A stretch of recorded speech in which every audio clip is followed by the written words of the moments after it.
President, आप सबों का इस चैनल बायोट्वीट पर स्वागत है। आज के इस वीडियो में हम लोग ह्यूमन रिप्रोडक्शन से रिलेटेड जो मेल रिप्रोडक्टिव सिस्टम को देख रहे थे, उसमें प्राइमरी सेक्स ऑर्गन मेल का टेस्टिस और देखेंगे, टेस्टिस को देखेंगे और फिर जो मेल रिप्रोडक्टिव सिस्टम के और जो पार्ट हैं उसको देखेंगे।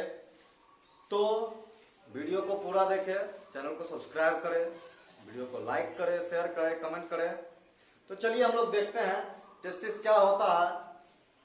इससे पहले हम लोग जो पहला का वीडियो है उसमें हम लोग स्क्रोटम या रिप्रोडक्टिव सिस्टम को देखा है कि रिप्रोडक्टिव सिस्टम क्या होता है।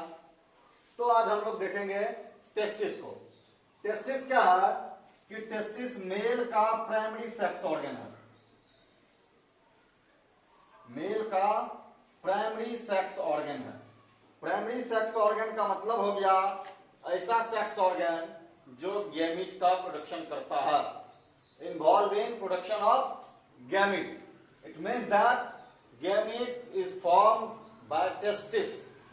Male gamete that is sperm is form by testis. Testis जो है वह मेल गैमीट स्पर्म का निर्माण करता है। ये है क्या कि ये ओवल स्ट्रक्चर होता है जो करीब 4 से 5 गुना 3 गुना 2.5 सेंटीमीटर क्यूब का इसका वॉल्यूम होता है और पिंकिश कलर यानी कि गुलाबी कलर का होता है। जो पाया कहा जाता है तो स्क्रोटम में, present in scrotum. Testis present in scrotum, and the scrotum is extra abdominal in position. So we say that testis is extra abdominal. Testis जो है वो extra abdominal होता है। सभी मैमल्स में ऐसा नहीं होता। एलिफेंट, सील और व्हेल इन तीनों में टेस्टिस इंट्रा एब्डोमिनल होता है। इधर ह्यूमन में भी जब बच्चे का डेवलपमेंट होते रहता है फ्यूटस के रूप में, तो 7वें महीने 6ठे महीने तक टेस्टिस इंट्रा एब्डोमिनल ही रहता है, लेकिन बाद में उसका पोजीशन वो एक्स्ट्रा एब्डोमिनल हो जाता है। और उससे फायदा क्या है कि जो नॉर्मल स्पर्मेटोजेनेसिस के लिए, नॉर्मल स्पर्मेटोजेनेसिस के लिए जो 2 डिग्री लेस टेम्परेचर चाहिए बॉडी से, वो आसानी से उसको मिल जाता है। तो बॉडी टेम्परेचर से 2 डिग्री कम टेम्परेचर नॉर्मल स्पर्मेटोजेनेसिस के लिए, नॉर्मली स्पर्म के फॉर्मेशन के लिए चाहिए, जो मिल जाता है एक्स्ट्रा एब्डोमिनल पोजीशन से। इसीलिए टेस्टिस एक्स्ट्रा एब्डोमिनल पोजीशन में पाया जाता है। अब क्या है कि टेस्टिस जो है वो स्क्रोटम में रहता है। तो स्क्रोटम का जो कैविटी होता है, स्क्रोटम के कैविटी को वेजिनल सीलोम कहते हैं। Vaginal coelom. और इसी कैविटी में, वेजिनल सीलोम में स्क्रोटम पाया जाता है। स्क्रोटम इनसाइड इंटरनली 2 भागों में बटा रहता है मेम्ब्रेन के द्वारा, और प्रत्येक पार्ट एक टेस्टिस कैरी करता है। तो अब क्या है कि स्क्रोटम में जो है एक फाइब्रस टिश्यू पाया जाता है। स्क्रोटम में फाइब्रस टिश्यू पाया जाता है जिसको गवर्नाकुलम कहते हैं।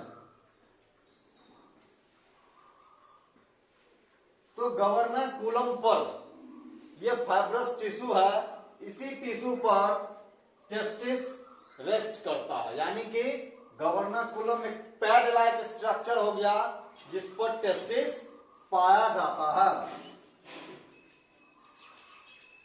और स्पर्मेटिक कॉर्ड यानी कि ये जो गवर्नाकुलम है और स्पर्मेटिक कॉर्ड होता है,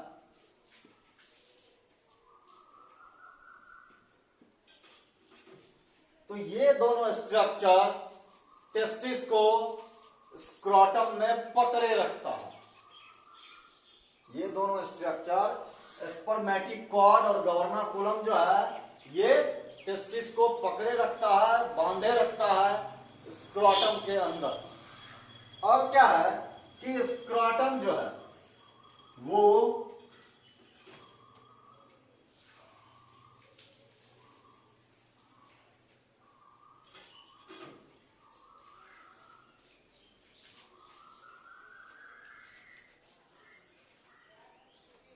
स्क्रोटम हो गया वेजिनल सीलोम में। तो अब जो कैविटी है स्क्रोटम का, cavity of scrotum, that is vaginal coelom and abdominal cavity,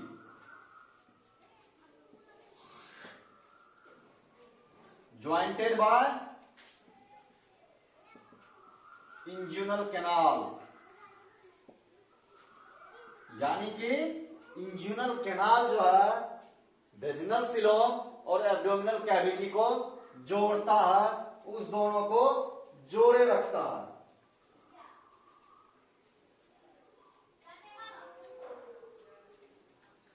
तो ये है कि इसको जोड़े रखता है। तो अब क्या है कि जो स्क्रोटम जो है एक्स्ट्रा एब्डोमिनल पोजीशन में होता है, जिसके कारण 2 डिग्री टेम्परेचर कम रहता है, तो वो टेम्परेचर कम करने में जो है मदद कौन करता है, तो spermatic cord and smooth muscles of scrotum.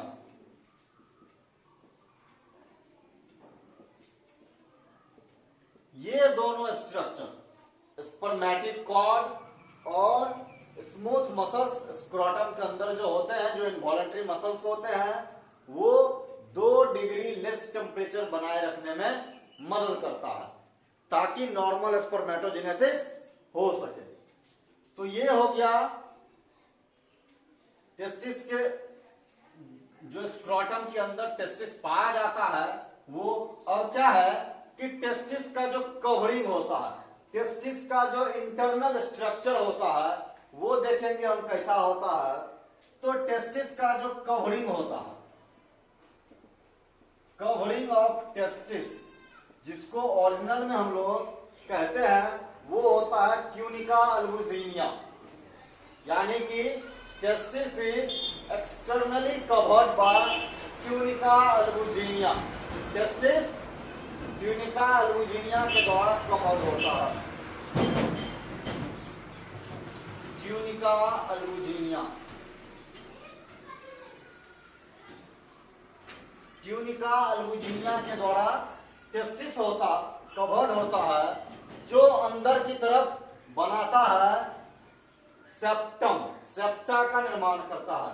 ये जो ट्यूनिका अल्बुजिनिया है, ये अंदर की तरफ सेप्टा का निर्माण करता है। ये जो सेप्टम है, ये बनाता है ट्यूनिका अल्बुजिनिया, यानी कि ट्यूनिका अल्बुजिनिया इंटरनली जो है कई सारे सेप्टा में डिवाइड रहता है। ये फॉर्म करता है सेप्टा को, और प्रत्येक सेप्टा में लोब्यूल्स पाए जाते हैं। प्रत्येक सेप्टा में each septa contain lobules, और lobules जो है वो करीब 200 से 300 lobules पाए जाते हैं। ठीक, तो 200 से 300 लोब्यूल्स पाए जाते हैं सेप्टा के अंदर, और एक लोब्यूल्स में 2 से 3 सेमनीफेरस ट्यूब्यूल्स होता है, यानी कि वो और ज्यादा कॉइल्ड होकर के उसके अंदर सेप्टा में लोब्यूल्स और लोब्यूल्स के अंदर सेमिनीफेरस ट्यूब्यूल्स।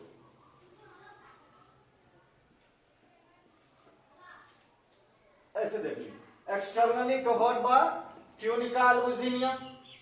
ट्यूनिका अल्बुजिनिया सबसे बाहरी कवरिंग बनाता है, जो अंदर की तरफ सेप्टा का निर्माण करता है।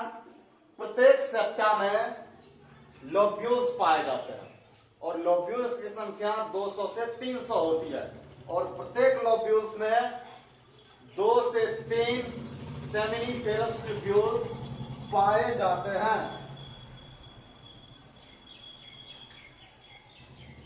इस तरह से हम कह सकते हैं कि एक टेस्टिस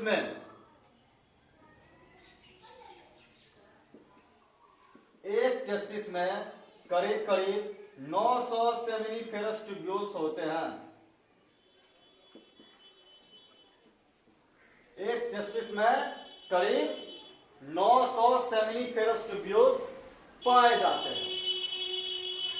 तो ये एक टेस्टिस का है, तो एक टेस्टिस में करीब करीब 900 सेमिनिफेरस ट्यूब्यूल्स पाए जाते हैं और वो सारे सेमिनिफेरस ट्यूब्यूल्स कहां खुलता है? तो एक नेटवर्क ऑफ ट्यूब्यूल्स में खुलता है। Seminiferous tubules opens in network of tubules, जिसको हम लोग रेटेड टेस्टिस कहते हैं। Seminiferous tubules opens in a network of tubules called rated testis. ठीक, और फिर रेटेड टेस्टिस जो है वो खुलता है भाषा एफ्रेंसिया में। रेटेड टेस्टिस भाषा एफ्रेंसिया में ओपन होता है। ठीक, तो इस तरह से टेस्टिस के अंदर जो ट्यूब्यूल्स होते हैं वो होते हैं और सबसे बाहरी तरफ से यानी कि ट्यूनिका अल्बुजिनिया भी एक थिन पेरिटोनियल मेम्ब्रेन होता है।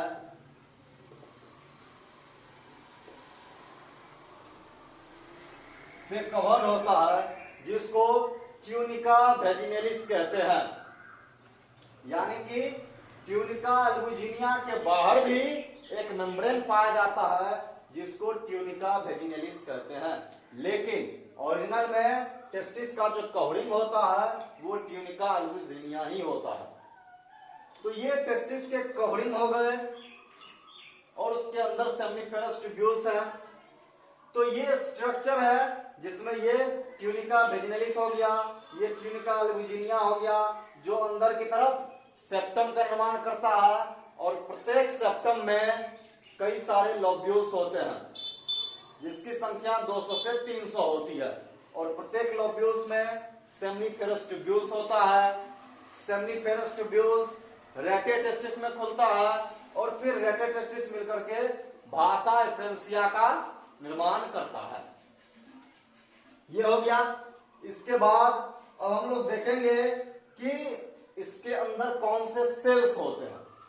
टेस्टिस के अंदर कौन से सेल्स होते हैं जो गैमेट का निर्माण करता है। तो सेमिनिफेरस ट्यूब्यूल्स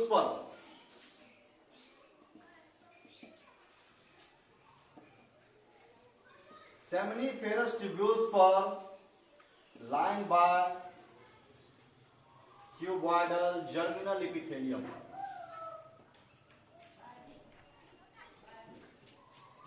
सेमिनिफेरस ट्यूब्यूल्स पर क्यूबॉइडल जर्मिनल एपिथेलियम टिश्यू पाया जाता है जो बनाता है फॉर्म स्पर्म आफ्टर मियोसिस। जो मियोसिस के बाद गेमीट यानी कि मेल गेमीट स्पर्म का निर्माण करता है। तो सेमिनिफेरस ट्यूब्यूल्स पर पाया जाता है क्यूबॉइडल जर्मिनल एपिथेलियम। ये cuboidal germinal epithelium seminiferous tubules पर पाया जाएगा। इसके अलावे दो और तरह के सेल्स होते हैं। दो और तरह के सेल्स कौन से हो गए? तो एक तरह तो ये हो गया, दूसरा हो गया सर्टोनी सेल, जिसको नर्स सेल भी कहते हैं। नर्स सेल इसीलिए कहते हैं कि सर्टोनी सेल से डेवलपिंग स्पर्म को न्यूट्रिशन देने का काम करता है, उसको नरिशमेंट देता है, नर्सिंग देने का काम करता है। इसीलिए सर्टोनी सेल को नर्स सेल भी कहते हैं। तो अब क्या है कि सर्टोली सेल्स हो गया, जर्मिनल एपिथेलियम हो गया, जर्म सेल हो गया, और तीसरा जो होता है वो लेडिक सेल होता है। लेडिक सेल को हम लोग इंटरस्टिशियल सेल कहते हैं। लेडिक सेल को इंटरस्टिशियल सेल कहते हैं।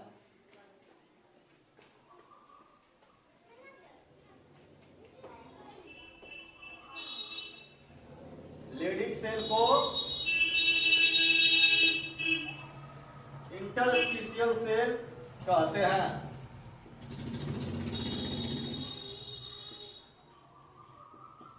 ये क्या करता है? Leydig cell due to ICSH hormone, interstitial cell stimulating hormone, जो पिट्यूटरी से निकलता है, तो उसके इन्फ्लुएंस के कारण ये सिक्रीट करता है एंड्रोजन, और मेन एंड्रोजन जो है वो है टेस्टोस्टेरोन। यानी कि लेडिक सेल टेस्टोस्टेरोन सिक्रीट करता है, जो मेल के सेकेंडरी सेक्सुअल कैरेक्टर को कंट्रोल करता है।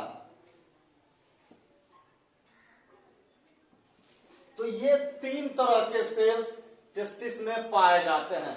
एक जर्म सेल जो सेमनीफेरस ट्यूब्यूल्स पर पाया जाता है, और उसके अंदर जो स्पेस है उसमें लेडिक सेल और सर्टोली सेल्स पाए जाते हैं। सर्टोली सेल्स साइज में बड़ा होता है, जो डेवलपिंग स्पर्म को, जब स्पर्म बनते रहता है तो उसको न्यूट्रिशन देने का काम ये करता है। तो ये तीन तरह के सेल्स हैं जो टेस्टिस में पाए जाते हैं।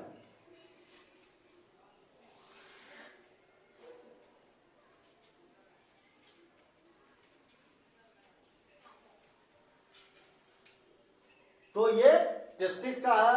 अब इसमें क्या है कि अब टेस्टिस का यदि हम फंक्शन देखेंगे तो फंक्शन क्या होगा? एक फॉर्मेशन ऑफ स्पर्म, स्पर्म का फॉर्मेशन, और दूसरा सिक्रीशन ऑफ टेस्टोस्टेरोन, टेस्टोस्टेरोन का सिक्रीशन। तो ये दो चीजें टेस्टिस के फंक्शंस होते हैं। तो ये दो फंक्शन हो गया टेस्टिस का। तो ये स्ट्रक्चर टेस्टिस के हो गए। इसके बाद जो दूसरा सेक्स ऑर्गन है वो क्या है? एपिडिडामिस। एपिडिडामिस को आप देखेंगे कि एपिडिडामिस क्या होता है। इसी में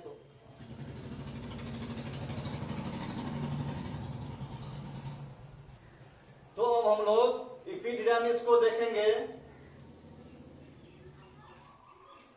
कि एपिडिडामिस क्या होता है। एपिडिडामिस यह highly coiled tubular muscular structure होता है। Highly coiled tubular and muscular structure होता है, जो टेस्टिस के पोस्टेरियर लेटरल पार्ट में पाया जाता है। पोस्टेरियर लेटरल पार्ट का मतलब हो गया पीछे की तरफ और साइड की तरफ। टेस्टिस में यहाँ साइड की तरफ और पीछे की तरफ ये पाया जाता है। तो एपिडिडामिस टेस्टिस के पोस्टेरियर लेटरल पार्ट में पाया जाता है। इसकी लंबाई करीब करीब 6 मीटर होती है।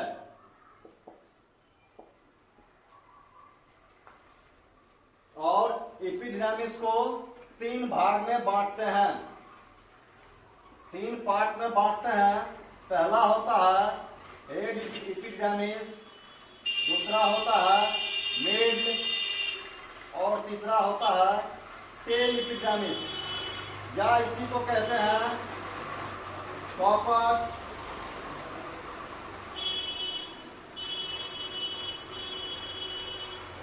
और ग्लोबस मेजर। दूसरा होता है कॉर्पस मिडल या बड़ी,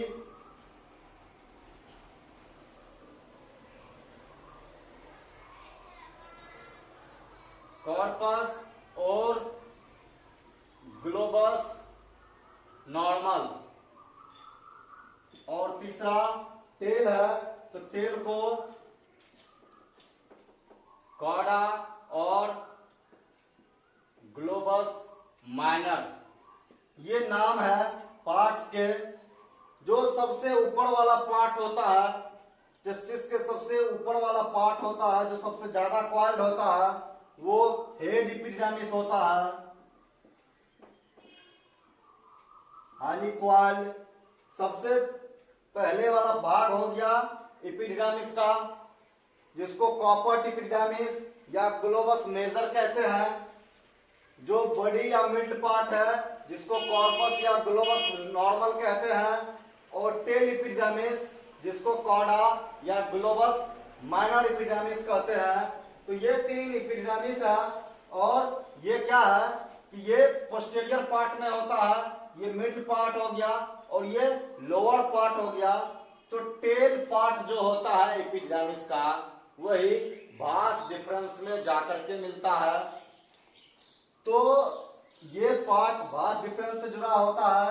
ये पार्ट आपको भाषा डिफरेंशिया से जुड़ा होता है, यानी कि जो स्पर्म है उसको रिसीव करने का काम हेड पार्ट करता है, जबकि बीच वाला ट्यूबुलर पार्ट होता है। और टेल पार्ट में ये जाकर के ये भास डिफरेंस में जाकर के ओपन होता है।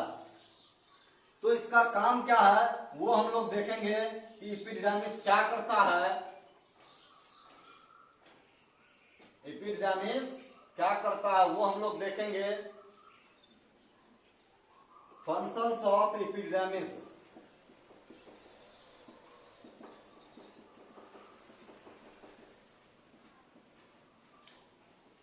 फंक्शन ऑफ एपिडिडामिस वो हम लोग देखेंगे कि क्या होता है।